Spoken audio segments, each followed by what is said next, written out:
All right, so today we're going to be looking at something pretty big, you know? Faith as a unifying force across borders. We're doing a deep dive into just one source for this one. It's a podcast episode, actually. It's called Faith in Global Unity, Building Bridges Across Borders. Okay. Yeah, and it's all about, well, kind of what it sounds like, Yeah. finding that common ground and fostering unity, even with all the cultural, political, and even religious differences. Yeah, definitely. I think what's really interesting with this podcast is how they use personal stories and even affirmations to get their point across. It's not just like a theory. They talk about how people are actually living this out. Right, exactly. So I guess Yeah. before we get into the examples, though, how does this podcast actually define global unity? What do they mean by that? They describe it as coming together despite those differences, celebrating that shared humanity and supporting each other. And actually, they bring in a quote from Psalm 133.1. Oh, It says, how good and pleasant it is when God's people live together in unity. So right away, they're framing this idea, in that faith-based perspective.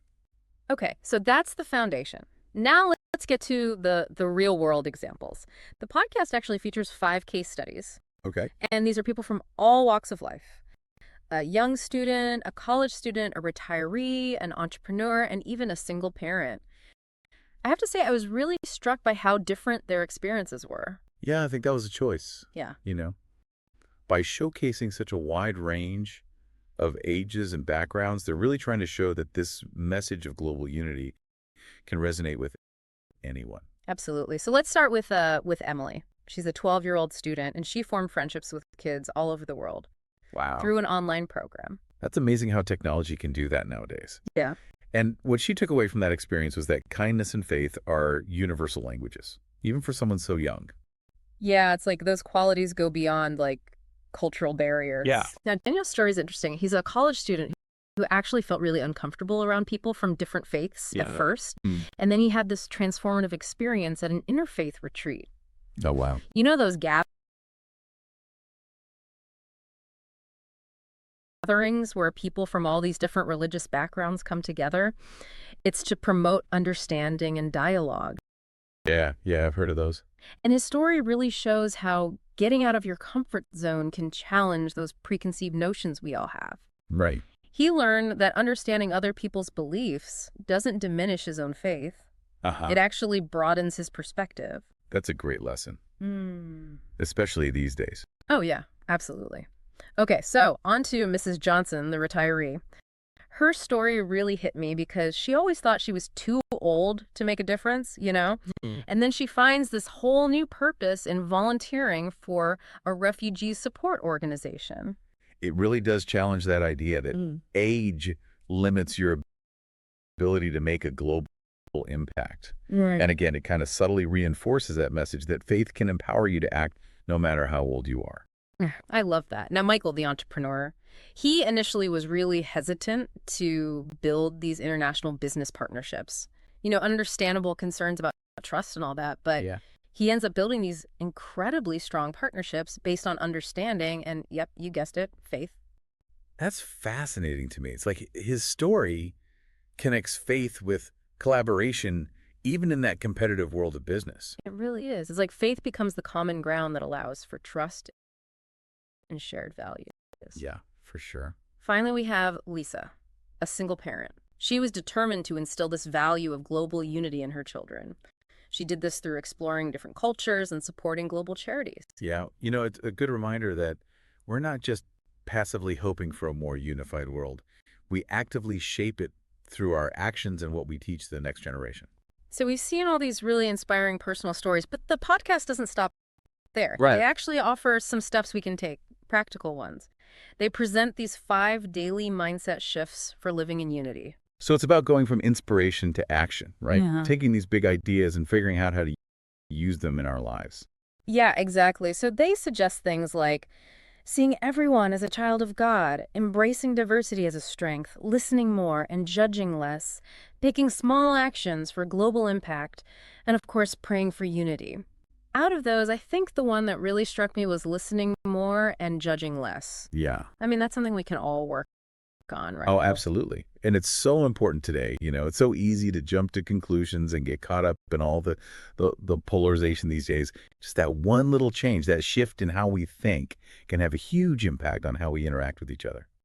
It's about choosing to understand instead of judging. Right. Now, the podcast also brings in these 5 daily affirmations for faith and global unity.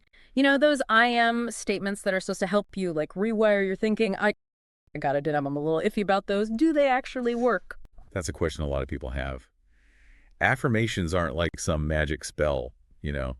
Just repeating phrases won't magically change your life or fix everything in the world. So it's not like some kind of spiritual incantation or No, something. no, not at all. But they can be powerful, you know. If Hmm. you use them to shift your mindset and get your actions aligned with your beliefs, when you say something positive over and over, especially something that's part of your values, it can start to change your thought patterns. Okay. It can help you overcome those beliefs that are holding you back and build a more positive self-image. So it's more about intentionally, like, aligning your thoughts with your actions and with what you want to see. Exactly. And when you're talking about faith, affirmations can be a way to remind yourself about God's love and power. You know, they can keep you focused on your spiritual goals and on living a life of unity and compassion. I can see that. But I'm guessing there are also limitations to affirmations, especially if they're not based in real belief and action, right? Oh, yeah, absolutely. If you're just repeating phrases without really meaning them or doing anything about them, then they won't really do much. Affirmations work best when they're paired with actual things you do that match the message you're saying. It's about walking the walk, not just talking the talk. So, like, if you're saying I am a bridge builder, but then you avoid talking to people from different backgrounds, or you're saying things that cause division, Hmm. then the affirmation doesn't mean much. Right, becomes an empty phrase. Exactly. The important thing is to use affirmations as a way to look at yourself and motivate yourself. But always remember that they only work if you follow them up with actions. That's a really good point to highlight. It's easy to get caught up in how good affirmations make you feel, but without action, they're just words. Right, because ultimately the goal is to go beyond words and into tangible acts of love, kindness, and unity. That's where real change happens. Well, speaking of tangible actions, this podcast actually takes it a step further and gives specific daily practices and affirmations. But before we jump into those, let's think about something really important. Not everyone shares the same faith or belief system. That's really important to think about. This podcast is definitely coming from a place of faith. But I do think the main message, like unity and compassion and understanding, those can resonate with anyone, no matter what you believe. So even if someone doesn't consider themselves religious, they can still find something valuable in those ideas. Absolutely. Being kind to others, embracing all the differences, and working towards a world that's more fair and compassionate, those are universal values. It goes beyond religion. It's about recognizing that we're all human.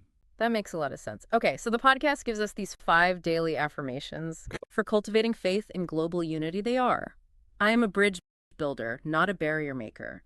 God's love unites all people, and I choose to live in love. I see the beauty in diversity and celebrate it.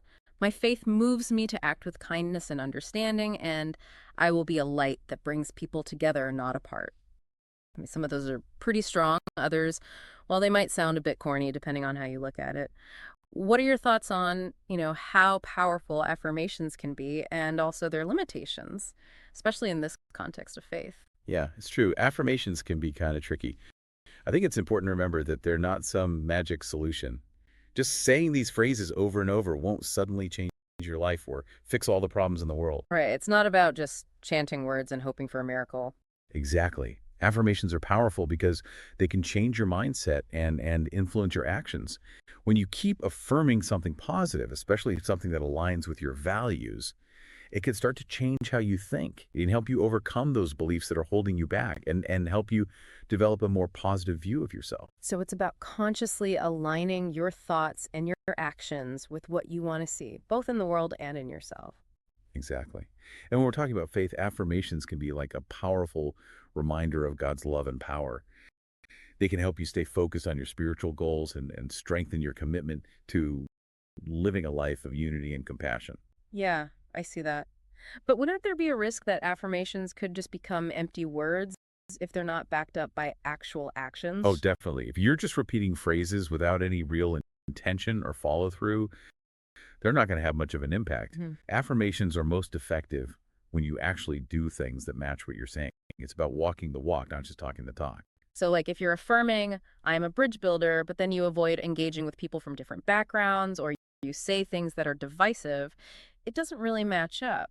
Right. It becomes just an empty phrase. Exactly. The important thing is to use affirmations as a way to check in with yourself and motivate yourself. But always remember that they only really work if you follow them up with actions. That's a really important thing to keep in mind. It's easy to get caught up in how good affirmations make you feel, but without action, they're just words. Right. Ultimately, the goal is to go beyond words and into real, tangible acts of love, kindness, and unity. That's where real, lasting change comes from.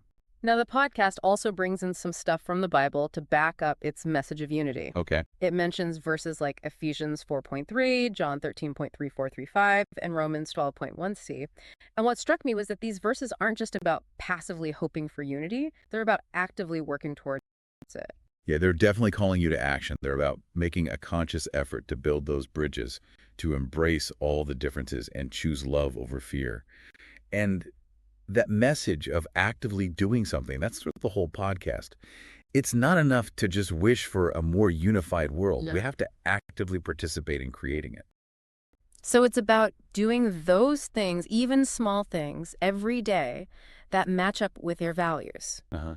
It could be choosing to listen more and judge less, reaching out to someone from a different background, or supporting a cause that promotes global unity. Right. Each of those actions, no matter how small it might seem, it starts a ripple effect that goes way beyond ourselves. I love that image, the ripple effect. Yeah. It really shows how interconnected we all are and how even the smallest acts of kindness can make a difference. It can feel overwhelming sometimes thinking about all the problems in the world. Yeah. But it's powerful to remember that what we do, no matter how small, Hmm. it does matter. It reminds us that we all have a part to play in making the world a better place. And this idea of individual action leading to something bigger, it makes me think of Lisa's story, the one about raising her kids with a global perspective. She instilled those values through simple things like exploring different cultures and supporting international charities. Her approach is a great example of how we can incorporate these principles into our daily lives. Yeah. It doesn't have to be super complicated or overwhelming. We can start with small things that fit into our routines and then gradually do more from there. It's about being intentional and making choices that match up with what we believe in. So we've talked about the power of personal stories, the potential of affirmations, the guidance from scripture, and the importance of taking action. Yeah. But now I'm curious to hear your take on something that's been on my mind throughout this whole deep dive. This podcast really emphasizes that achieving global unity, it's not something that just happens, you know? It takes effort, conscious effort, and daily choices. What are your thoughts on that, this idea of intentional action? Yeah, it's easy to get caught up in that ideal picture of a unified world and not think about all the work it takes to actually get there. It's not about just wishing for a better future. It's about actually doing things to create it Hmm. through the choices we make and the actions we take. So it's about making choices every day that reflect what we believe in, whether Yes, it's choosing to see the good in people even when it's hard, or speaking out against injustice. exactly. It's about doing those things, even small things, that contribute to a more compassionate and just world. It's about making a difference right where we are, in our own little corner of the world. And that brings us back to the core of this whole deep dive, this concept of global unity. We've looked at personal stories, we've talked about affirmations, scriptural guidance, and the importance of taking action. So as we wrap up here, what's the one main takeaway you hope our listener will walk away with from this exploration? I think the most important thing to remember is that unity isn't some endpoint you reach. It's a journey. It's a process of constantly learning, growing, and trying to be better. It's about recognizing that we're all different, but we're also all human. And it's about making a conscious effort to build understanding and compassion, one interaction at a time, one action at a time. That's a powerful thought. So, to our listener, as you go about your day, your week, your life, think about which of these approaches really speaks to you. Maybe you're inspired by Emily's youthful optimism, or maybe it's Mrs. Johnson and her commitment to making a difference even later in life, or maybe it's that simple but profound idea of seeing everyone as a child of God. Whatever it is, remember that even the small things, the intentional actions, can help build a more unified world. It's easy to feel overwhelmed when you look at what's happening in the world. But every step we take towards understanding, towards compassion, towards connection, it makes a difference. Don't underestimate the power of what you do, even if it seems small. That's a fantastic point to end on. Building a more unified world might seem like this huge, impossible task, but it starts with each of us. Choose unity, choose love, choose to build bridges instead of walls. The journey begins with a single step.